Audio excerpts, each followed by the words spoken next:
Has anyone in the room had trouble over the past year, let's say since October? Having conversations with your family, your friends, coworkers, neighbors, anybody at all? Yeah, about a month ago, I was in Bartell's.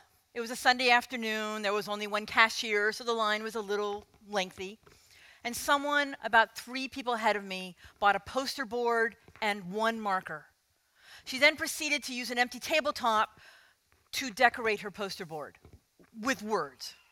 It was a sign. She was going to protest something. I won't tell you what it was. It doesn't really matter. What matters is that the people in line, including myself, struck up a conversation. Where was she going? Why? How did she feel about that? The people who spoke were pretty much in favor of that which she was protesting. But I became really aware of 2 women who were blissfully silent, but aggressively so. And I found myself thinking, in anger actually, what were they thinking?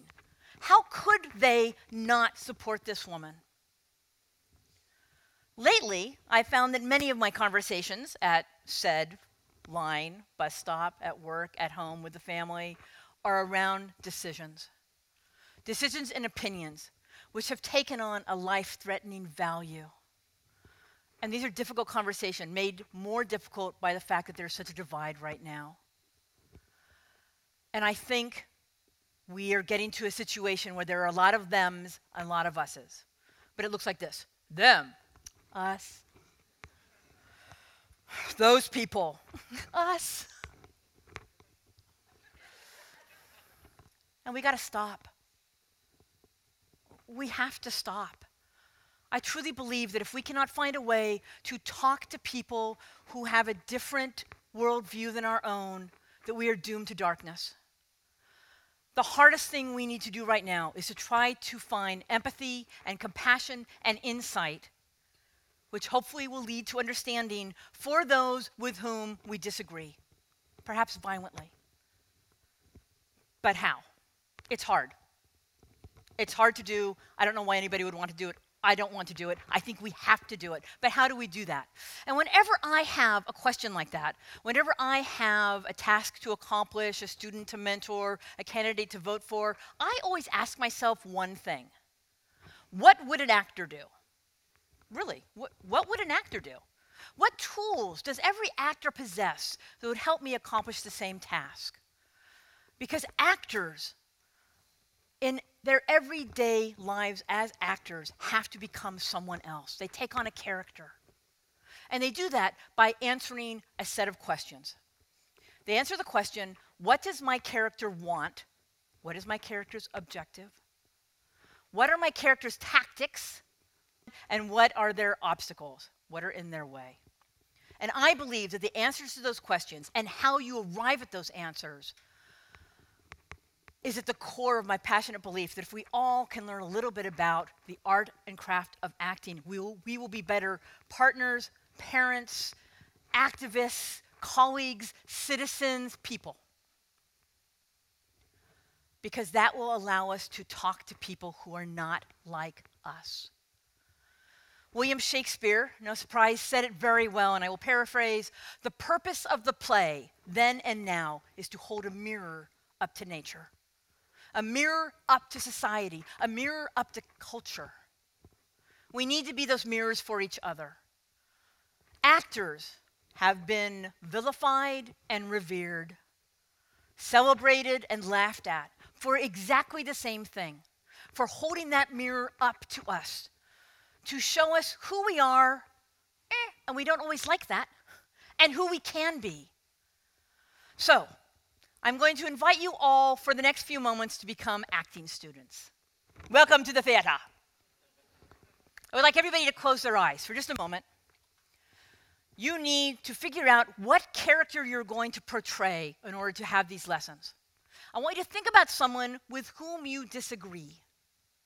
Someone whose worldview is different than your own. It might be someone you know, a family member, a friend, an ex-friend. It might be a kind of person. It might be someone you've seen on TV.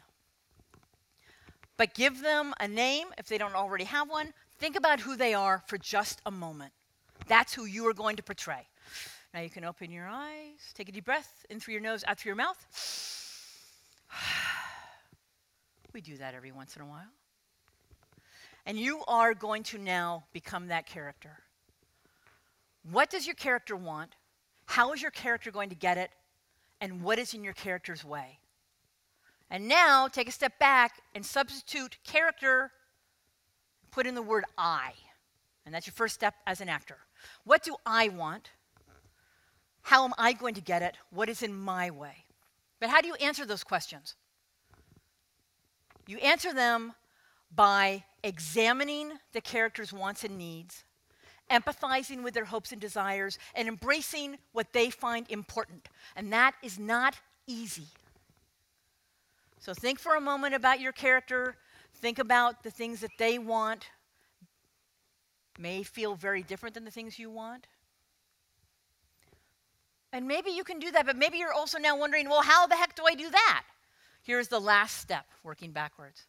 One more breath, if you will. We're all sharing this wonderfully recirculated air. AIR. For me, it stands for analysis, imagination, and research. Analyze the situation, the event, the moment, the scene, if you will. Research the background of your character. Context is everything. What is their socioeconomic background? What is their educational background? Where in the country did they grow up?